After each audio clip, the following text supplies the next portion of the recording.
శుభం బియారు. మేషరాశి వారికి ఆగస్టు 15వ తారీఖు నుండి 31వ తారీఖు వరకు ఏ విధంగా ఉందనే విషయాన్ని మన విశేషంగా తెలుసుకోవడం ప్రయత్నం చేద్దాం. మేషరాశికి తృతీయ స్థానంలో శుక్రుడు ప్లస్ బృహస్పతి యొక్క ప్రభావం కనిపిస్తోంది. చతుర్థంలో బుధుడు ప్లస్ రవి బుధాదిత్య యోగం కనిపిస్తుంది. పంచమంలో కేతు యొక్క ప్రభావం కనిపిస్తోంది. షష్ఠస్థానంలో కుజుడు, అలాగే లాభంలో చూస్తే రాహువు, వ్యయంలో చూస్తే శనీశ్వరుడు యొక్క ప్రభావం కనబడుతోంది. అన్నిటికీ ముఖ్యం ఇప్పుడు చూసుకోవాల్సిన ఆర్థిక వ్యవస్థ గురించి మనం మాట్లాడుకుంటూ ఆర్థికంగా ఉద్యోగరీత్యా డెవలప్మెంట్స్ కోసం మనం మాట్లాడుకుంటున్నప్పుడు ఉన్న ఉద్యోగాలను ఉంచుకోవడం ప్రయత్నం చేయండి. కొత్త ఉద్యోగాలు ప్రయత్నం చేయకండి. ఇప్పుడున్న పరిధిలో ఇప్పుడు ఏ ప్రయత్నం చేసినా కూడా కొంతవరకు ఇబ్బంది పడే పరిస్థితి కనబడుతుంది. తర్వాత ఇప్పుడున్న పరిస్థితుల్లో పంచమ భావంలో కేతు ఉన్నాడు, అలాగే షష్ఠస్థానంలో కుజుడు ఉన్నాడు. కాబట్టి కుజుడు 6వ ఇంట్లో ఉండడం వల్ల కొంతవరకు పాపగ్రహాలు 3, 6, 11 స్థానాల్లో సంచరించినప్పుడు శుభాన్ని కలిగిస్తాయని చెప్తుంటాం. సో ఆ శుభం జరిగినా దాంతోపాటు అంటే ఆరోగ్య విషయానికి వచ్చినప్పుడు గ్యాస్ట్రిక్ ఇండైజెషన్ సిస్టమ్ని కూడా ఇబ్బంది పెట్టే అవకాశం ఉంటుంది. కాబట్టి ఊరికే టెన్షన్స్ తీసుకోకండి.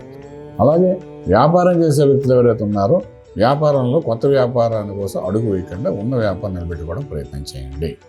అలాగే శుభవార్తలు వింటారు, శుభమైన కార్యక్రమంలో పాల్గొంటారు. దూర బంధువుల నుండి శుభమైన వార్త వినే అవకాశం ఉంటుంది.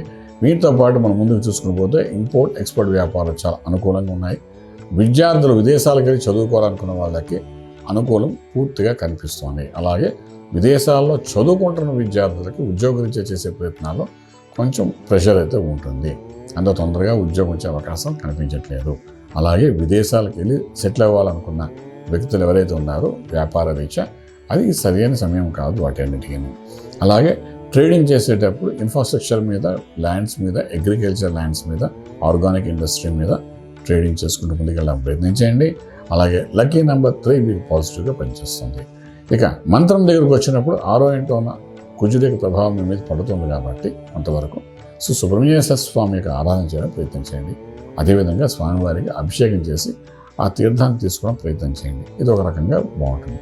రియల్ ఎస్టేటు, రాజకీయ రంగంలో ఉన్నవారు, ఇన్ఫ్రాస్ట్రక్చరు, స్టీలు, సిమెంట్, ఐరన్ వ్యాపారం చేసేవారు, power plant, solar system, food industry మీద రన్నింగ్ చేసేవాళ్ళు, వీళ్ళందరికీ కూడా కొంత ఉన్న వ్యాపారం నిలబెట్టుకోవడానికి ప్రయత్నం చేయండి.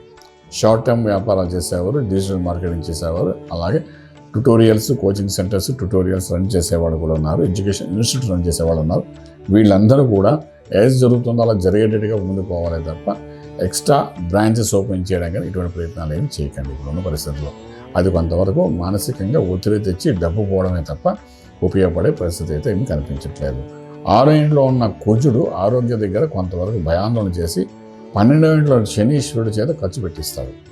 అంచేత ఈ కుజుడు, శని ఇద్దరు ఒకరిని చూసుకుంటున్నారు కాబట్టి డిఫరెంట్గా ఒక ఖర్చు అవుతుంది. కాబట్టి ఆరోగ్య సూత్రాలు పాటిస్తూ ఆరోగ్య రీత్యా ఏమైనా ఇబ్బంది కలిగితే టెస్టులు, రిపోర్ట్స్ చేసుకునేటప్పుడు 1-2 సార్లు చెక్ చేసుకుని అవసరం అనుకుంటేనే ముందుకు వెళ్ళడం ప్రయత్నించండి. లేకపోతే 15 రోజుల తర్వాత మళ్ళీ టెస్ట్ చేసుకుని ఫుడ్ కంట్రోల్ కానీ చేసుకుంటే ఆరోగ్యకరంగా ఉంటారు.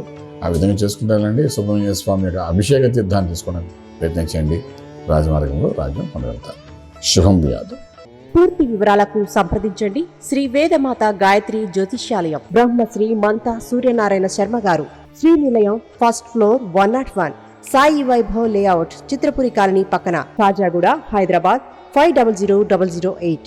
సంప్రదించవలసిన ఫోన్ నంబర్ 8855559147, 8855559148, 9849996644.